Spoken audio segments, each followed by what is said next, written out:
aku Tiffany Angela. Di sini aku lagi ngobrol-ngobrol santai sama alumni ketua BPM dan calon ketua baru dari BPM nih. Nah, pasti teman-teman penasaran kan kita ngobrolin apa aja sih tentang BPM?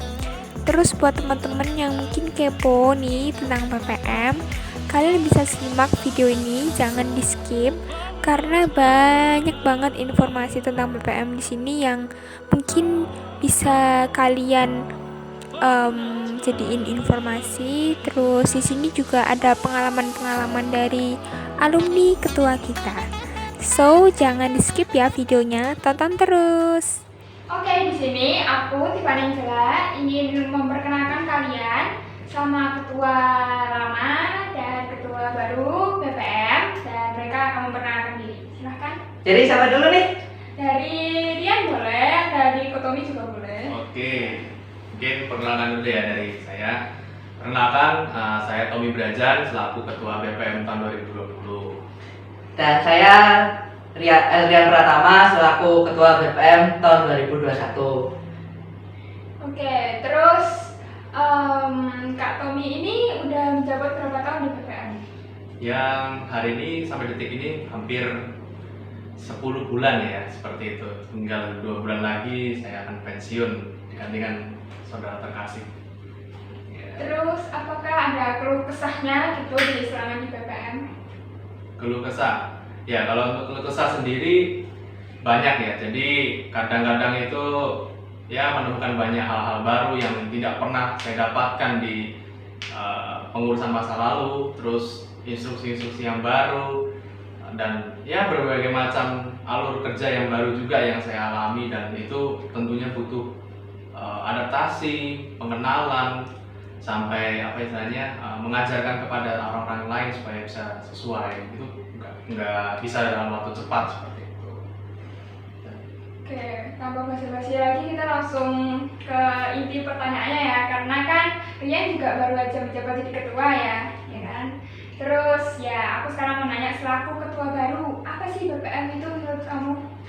Ya, jadi BPM itu sebenarnya secara fungsionaris itu memiliki fungsi yudikatif dan fungsi legislatif tertinggi yang ada di fakultas. Nah, jadi tugas BPM itu bukan terlibat dalam membuat suatu event yang besar, akan tetapi BPM itu untuk merangkul baik organisasi lembaga kemahasiswaan dan organisasi kemahasiswaan yang ada di fakultas, untuk menjembatani antar mahasiswa dengan lembaga dan organisasi tersebut, dan juga menjembatani antar mahasiswa ini dengan dosen-dosen.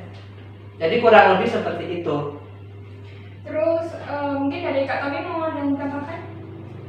Ya, intinya BPM itu sebagai perwakilan mahasiswa. Jadi suara mahasiswa menjadi kunci di mana BPM harus berada, kunci di mana BPM harus bertindak, dan BPM harus memberikan kontribusinya seperti itu kepada mahasiswa kembali, dan tentunya kembali juga kepada fakultasnya. Seperti itu. Kalau tadi itu kan definisi secara umum ya tentang BPM, terus menjelaskan juga tentang BPM itu kayak apa sih. Nah sekarang aku tuh mau nanya sih, keunggulan BPM itu apa sih gitu, yang buat mahasiswa tuh mungkin ngelihat BPM itu menjadi yang organisasi unggul, terus bisa menarik dan jadi dampak positif tentunya buat mahasiswa. Itu seperti apa sih gitu? Mungkin dari yang sudah berpengalaman terlebih dahulu. Jadi kesungging saya. Ya, jadi untuk keunggulannya sendiri ya teman-teman. Jadi BPM ini menurutku unik banget karena satu organisasi tapi megang dua fungsi gitu ya. Jadi nggak mudah. Yang pertama justru yang harus kalian tahu itu jadi dimana fungsi itu sendiri berbeda peran, dan kalian tuh harus bisa melebur jadi satu. Kapan kalian harus jadi legis, kapan kalian harus bertindak jadi yudikatif, walaupun kalian itu berada di divisi yang tanda kutip ya cuma administrasi gitu kan, tapi ya kalian tetap harus belajar dua-duanya. Nah terus keunggulan yang pasti yang kalian akan dapatkan, kalian akan mengetahui secara dua sistem itu dalam pergerakannya kayak gimana, tugasnya seperti apa, terus cakupannya itu sebesar apa, itu kalian akan rasakan sendiri. secara keunggulannya. Dan teman-teman tentunya kalau secara kegiatannya kalian akan lebih semakin banyak mengetahui banyak kegiatan-kegiatan yang sebenarnya administrasi tapi lebih bisa mengatur gitu segala hal yang sebenarnya yang dilakukan secara lapangan gitu kan. Nah seperti itu. Dan kalau benefit yang lainnya ya pasti tentu nambah pertemanan itu karena kalian mewakili mahasiswa seperti itu kan, pertemanan bertambah. Terus ya kalau bonusnya ya popularitas kalian meningkat ya, tanda kutip kalau kalian baik ya. Kalau kalian buruk ya juga eksis sih tapi ya kayak gitu. Tapi kalau terus yang lainnya juga tentu kalian akan lebih dekat dengan dosen, dengan birokrasi kampus karena kalian harus bertemu dengan mereka, harus berkonsultasi dengan mereka, harus ada jalinan komunikasi karena memang sudah sesuai dengan alurnya. Kita harus ada koordinasi seperti itu dan kita nggak boleh diam-diam saja. Nah seperti itu. Dan potensi kelebihan yang lainnya kalian juga bisa ngerti gitu. Artinya walaupun kita anak manajemen, kita anak akuntansi gitu kan, tetapi kalian bisa sedikit-sedikit belajar jadi anak visipol, seolah-olah kalian nanti lulus bisa ngomong hukum gitu kan. Nah itu seolah-olah nambah gelar jadi SH, padahal ya nggak SH juga gitu kan. Nah itu seolah-olah kalian bisa menjadi lebih banyak pengetahuan tentang hukum dan lain sebagainya. Tapi tentang aja sih, itu nggak rumit, tentunya bisa dipelajari semuanya. Mungkin secara gampangannya gitu ya, bisa aku kasih gambaran benefit-benefitnya. Mungkin dari dia. Ya, jadi mungkin terlihatnya bahwa Badan Perwakilan Mahasiswa itu memiliki dua kekuatan ya di level fakultas. Tapi yang perlu digarisbawahi di sini adalah jangan berfokus pada dua itu. Dalam artian kalian masuk atau kalian ingin bergabung hanya karena melihat suatu keunggulan yang pasti di BPM itu. Jangan, karena ada pepatah mengatakan semakin besar kekuatan yang kau miliki, semakin besar tanggung jawabnya. Di sini BPM memang terlihatnya tidak membuat suatu proker atau kegiatan yang besar, tapi perlu dicatat, digarisbawahi, BPM ini lebih bergerak di balik layar. Mengapa seperti itu? Ya seperti yang dikatakan oleh saudara Tommy tadi, dalam misalnya kita membuat regulasi, membuat undang-undang, itu kan suatu kegiatan yang jangka panjang dan tidak bisa dalam sehari, 2 hari, seminggu, 2 minggu tuh tidak bisa. Lalu misalnya seperti menjaga komunikasi antara lembaga kemahasiswaan, organisasi kemahasiswaan dengan dosen, itu bukan sesuatu yang mudah juga. Kenapa? Karena informasi yang diberikan itu bisa jadi bias jika kita tidak bisa menyampaikannya dengan baik. Nah, itu poin yang sering kali miss di kita. Lalu jika ditanya benefitnya apa sih di Badan Perwakilan Mahasiswa, kita belajar dewasa. Dalam artian di sini kita fungsinya legislatif dan yudikatif, tapi perlu dicatat kita semua memiliki kemampuan yang berbeda-beda, tapi tidak terpisah. Contoh, Badan Pengawas Anggaran dan Komisi Legislatif. Untuk orang-orang ini itu pasti karakternya berbeda, pasti tugas tanggung jawabnya berbeda. Tapi apakah mereka dapat menggantikan satu sama lain? Tidak bisa. Mereka saling terikat, saling terhubung, dan saling bekerja sama.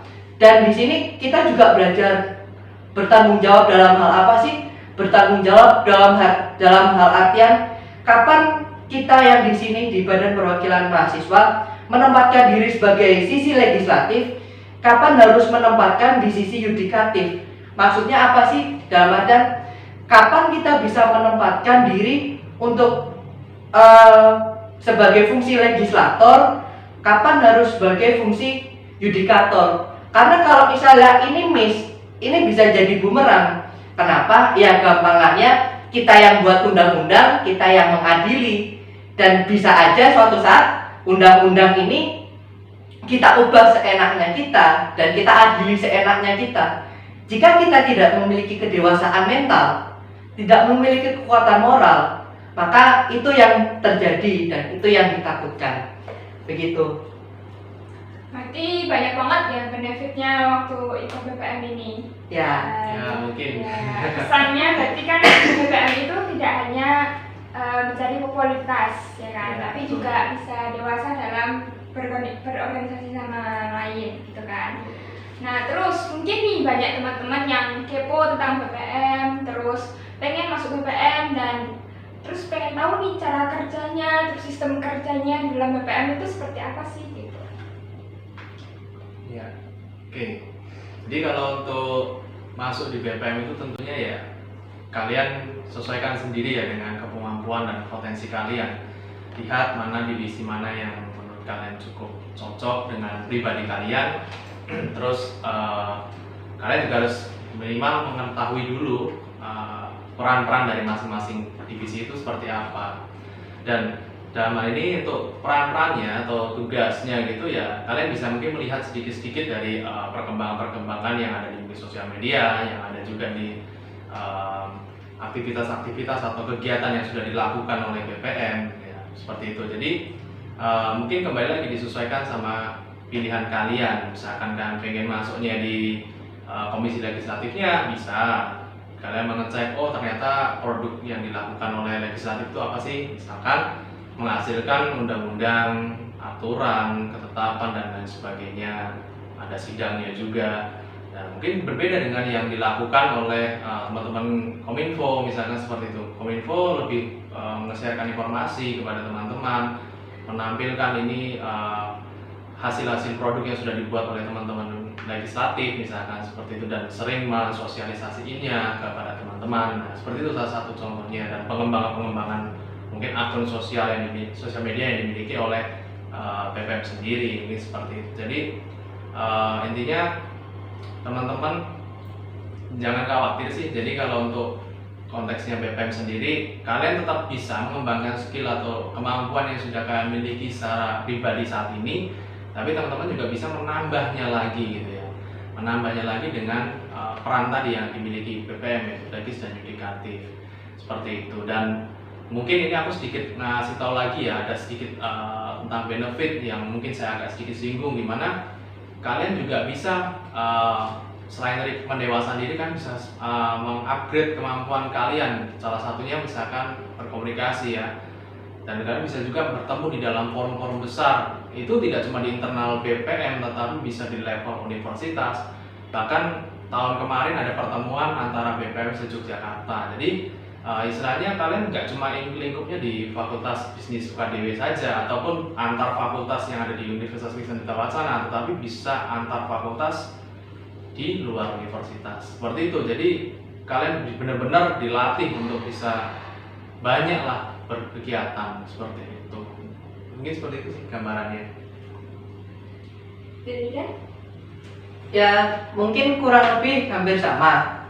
Mungkin di sini saya akan menjelaskan atau memberitahu beberapa divisi ya.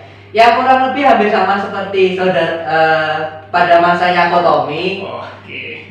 Jadi yang pertama ada Badan Pengawas Anggaran. Nah, buat teman-teman yang suka untuk melihat laporan keuangan, untuk menganalisis laporan keuangan, dan punya kegelisahan gimana sih cara transparansi, bagaimana cara pengolahan data-data keuangan itu, kalian bisa untuk masuk ke sini.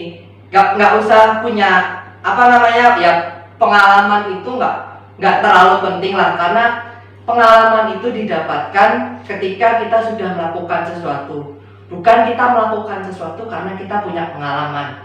Lalu ada Badan Riset dan Pembangunan. Jadi bagi teman-teman yang suka ngeriset, bagi teman-teman yang suka untuk mengolah data-data secara statistik, cocok banget buat bergabung di sini. Lalu ada Komisi Yudikatif. Nah, Komisi Yudikatif ini kurang lebih sama seperti fungsi yudikatif di negara gitu ya, Bu? Iya, seperti itu. Jadi ya, sedikit mengadili ya. Wah, serem. Tapi poinnya bukan karena kita mengadili gitu, tapi gimana sih caranya kita ngelihat teman-teman kita yang misalnya ada permasalahan atau misalnya dia melanggar undang-undang. Nah, misalnya ada yang melanggar undang-undang nih, misalnya secara undang-undang memang dia bersalah, tapi apakah dia nggak punya alasan lain yang bisa dipertimbangkan? Nah, misalnya dia memang ternyata ada sesuatu gitu dan dia bisa berubah, ya kenapa enggak? Gitu. Jadi hukum itu bukan untuk bukan untuk membunuh manusia lah. Tapi bagaimana hukum itu tercipta untuk membantu manusia. Nah, tapi ya patut diingat fungsi yudikatif sangat penting karena ada regulasi dan berbagai macam aturan yang mereka yang akan menuntun kita. Lalu ada komisi legislatif. Nah, semua regulasi, semua undang-undang yang ada di IKM, Ikatan Keluarga Mahasiswa Fakultas Bisnis, itu komisi legislatif inilah yang akan membuat bersama dengan komisi yudikatif yang nantinya akan disahkan oleh komisi yudikatif. Nah, lalu ada komisi bidang kemahasiswaan. Nah, komisi bidang kemahasiswaan itu apa sih? Nah, buat teman-teman yang suka untuk berbicara, untuk berbaur, untuk ada mengkritisi suatu permasalahan di mahasiswa yang ingin di speak up, itu bisa untuk bergabung di komisi bidang kemahasiswaan.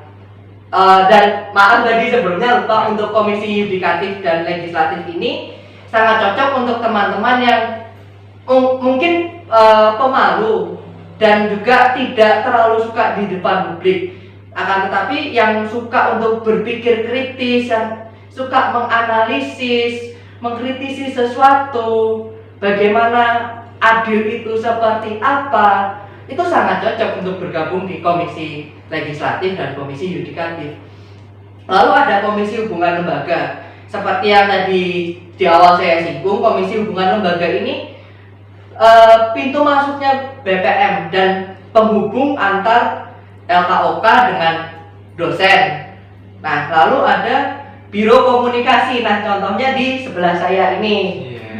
Nah, jadi biro kominfo, komunikasi dan informasi itu dia yang menghandle semua sosmednya BPM, dan setiap informasi, baik itu informasi kampus, informasi lomba-lomba, dan segala macam informasi itu nanti Kominfo yang akan mengerjakan.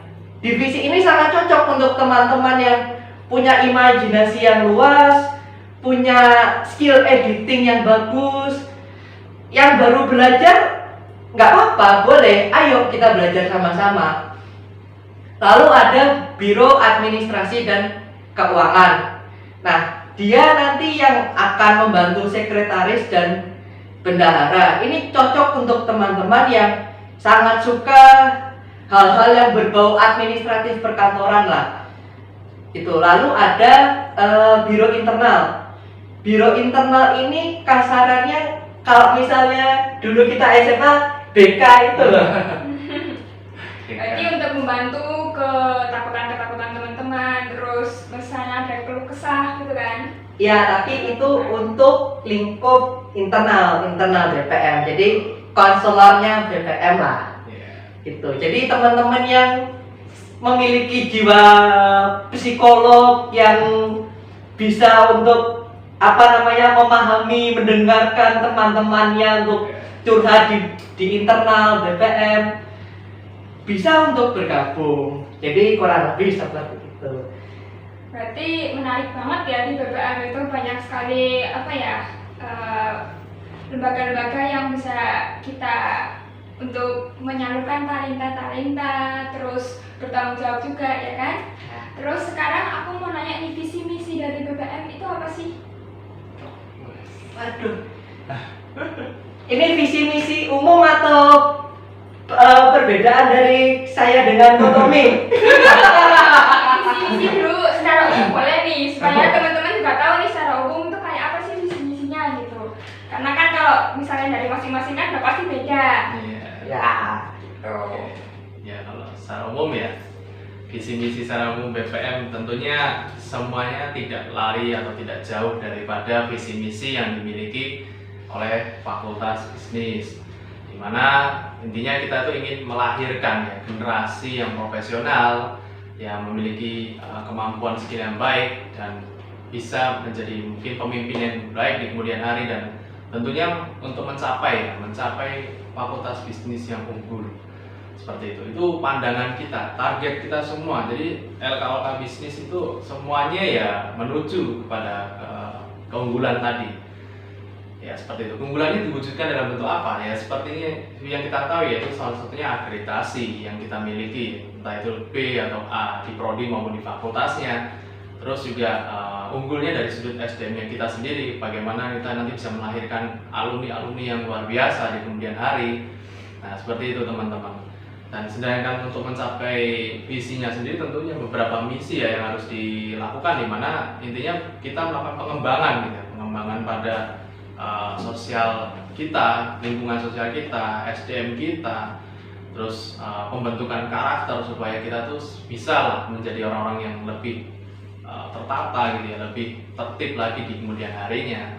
Terus memberikan suatu wadah juga gitu kan, kita memberikan wadah untuk kalian bisa mengembangkan potensi-potensi yang sudah kalian miliki seperti itu. Dan tentunya kita juga menghargai gitu, dari misi itu kita harus punya aturan dimana untuk bisa kita sepakati dan kita bisa jalankan bersama supaya tidak terjadinya miss di kemudian hari seperti itu, tidak ada tumpang tindih, supaya lebih jelasnya seperti itu. Dan mungkin itu gambaran secara umum aja ya untuk visi misi yang kita miliki itu secara lembaga seperti itu. Mungkin saya coba akan kasih kesempatan buat Rian. Mungkin ini visi misinya yang dia miliki ya, supaya kita bisa tahu. Mungkin silakan. Ya, aduh terima kasih, jadi tersingging saya. Tadi tersungging kan tersingging. Entah nanti besok jadi apa lagi, tersungging kayaknya. Jadi mungkin seperti yang dikatakan oleh Kotomi secara garis besarnya, tapi mungkin saya akan menjelaskan secara spesifik sih.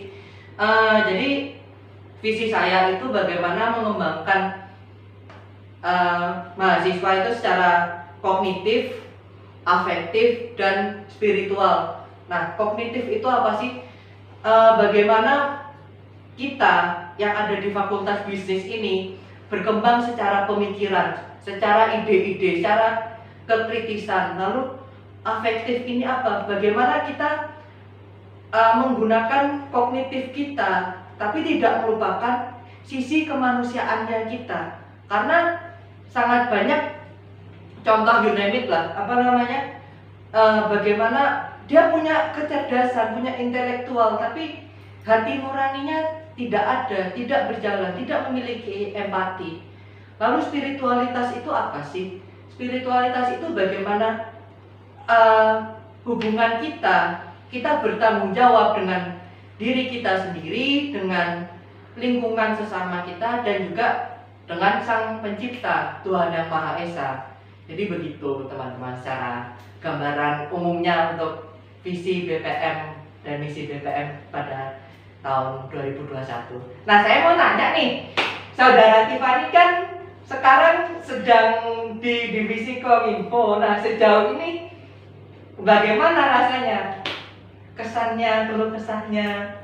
Keluh kesahnya di Kominfo itu ya, karena Kominfo itu salah satu divisi yang selalu bahagia dan nggak pernah ada masalah ya, karena kan kita ya selalu kompak sih, dimanapun kita, kayak misalnya ada acara kemarin, ada pelantikan, itu kita saling backup satu sama lain, biar gimana caranya sih ketika yang satunya itu nggak bisa handle, tapi yang satunya itu bisa kerjasama untuk backup yang satunya yang lagi ada masalah gitu. Terus kita juga selalu respon di grup, kalau misalnya ada mau post apa, kita siapa yang bisa bikin caption di sini, terus siapa yang bisa bagi-bagi tugas lah untuk ngedesain gambarnya nanti fitnya di IG gitu. Gitu sih. Seru berarti ya. Seru banget. Mantap.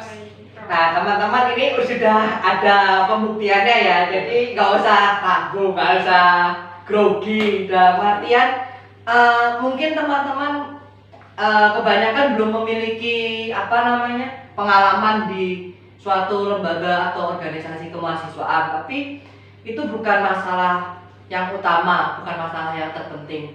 Intinya bagaimana teman-teman memiliki keniatan untuk belajar, memiliki kejujuran hati, memiliki semangat, memiliki ya kekritisan lah, untuk baik untuk mahasiswa atau untuk dirinya sendiri. Kalau misalnya teman-teman mau join karena alasannya ingin mengembangkan diri sendiri, boleh, silahkan. Kalau misalnya teman-teman ingin join karena alasannya saya ingin berdampak untuk mahasiswa, boleh, silahkan. Nggak ada yang benar dan nggak ada yang salah dengan alasan itu. Cuma yang mungkin kurang tepat alasannya jika teman-teman bergabung dengan BPM itu hanya mencari popularitas. Popularitas itu tidak dicari teman-teman.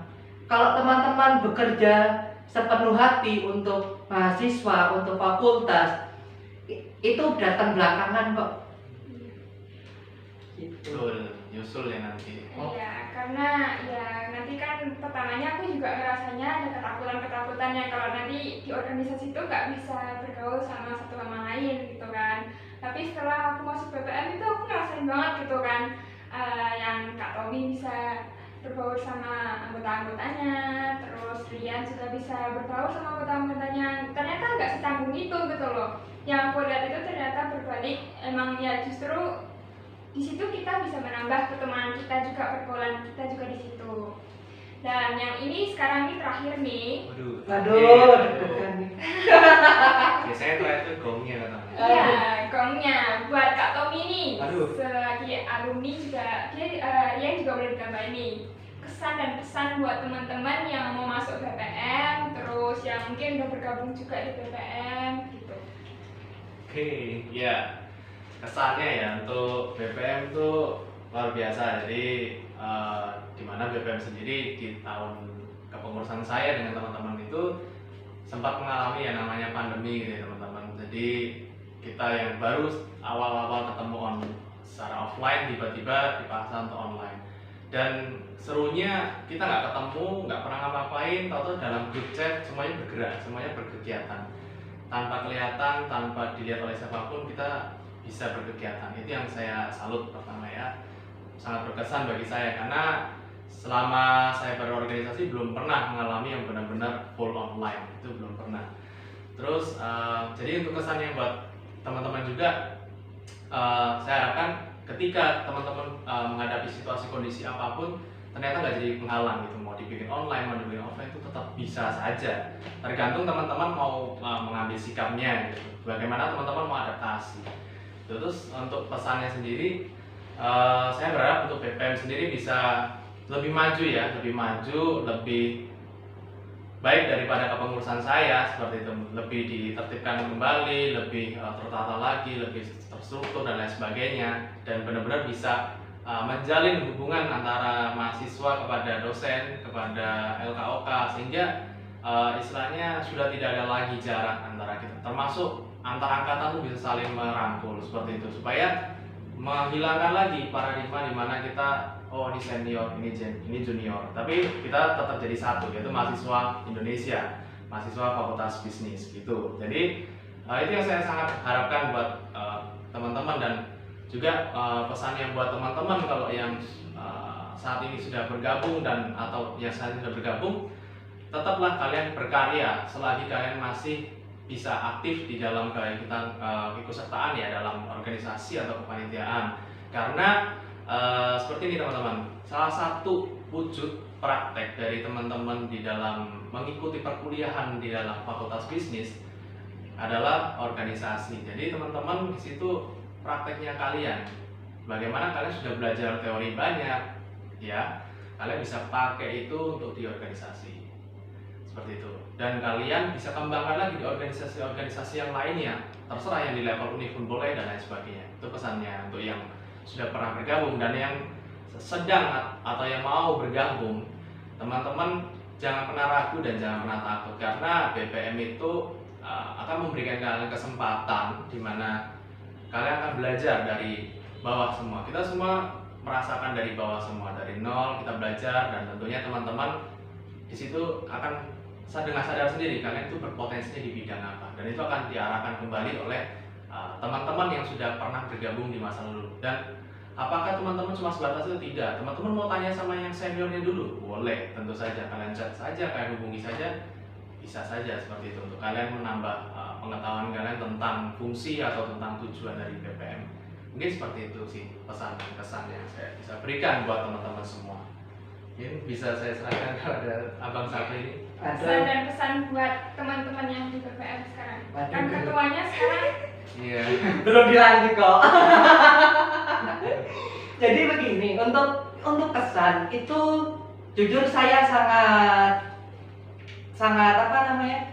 Sangat terenyuh bahkan sangat tersentuh. Kenapa? Karena sebelum saya jadi ketua BPM itu saya berada di himpunan mahasiswa manajemen, dan sebelum itu setelah di himpunan mahasiswa saya mengikuti proyeknya BPM ya Bu, yang magang itu. Betul, magang.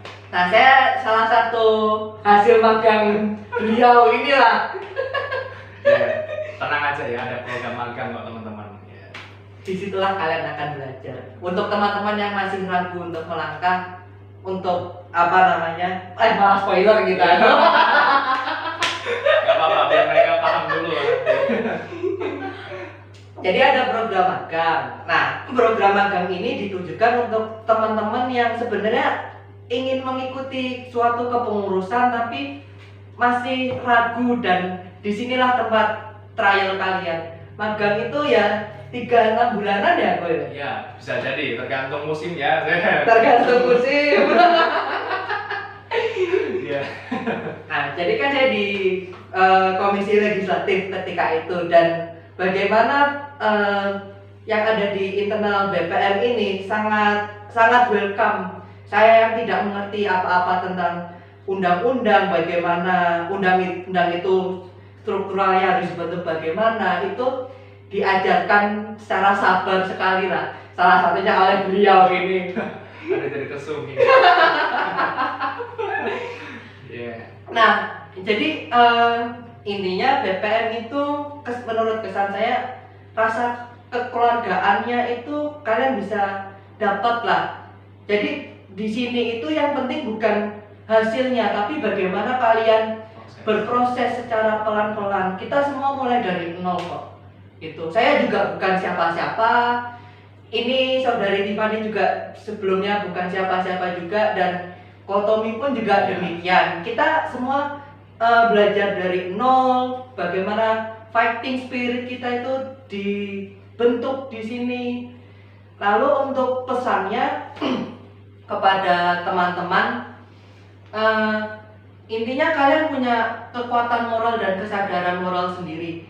Dalam artian kalian bebas untuk bergabung dengan organisasi atau tidak, itu terserah kalian. Akan tetapi organisasi itu salah satu bentuk pendidikan secara non formal dan juga tempat praktek seperti yang tadi disebutkan oleh Kotomi.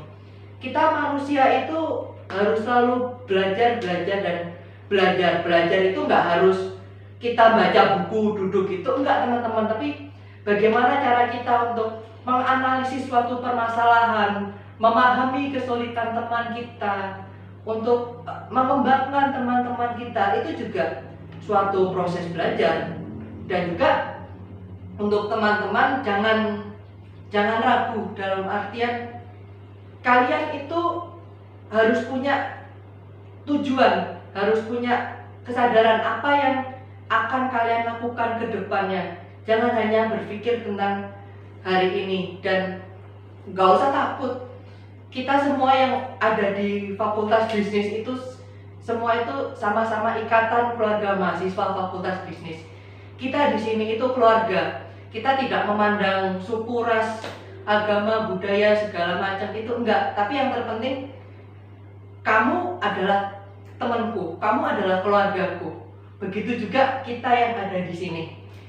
Dan juga sudah bukan masanya lagi lah kita mikir kamu agama apa atau kamu angkatan berapa.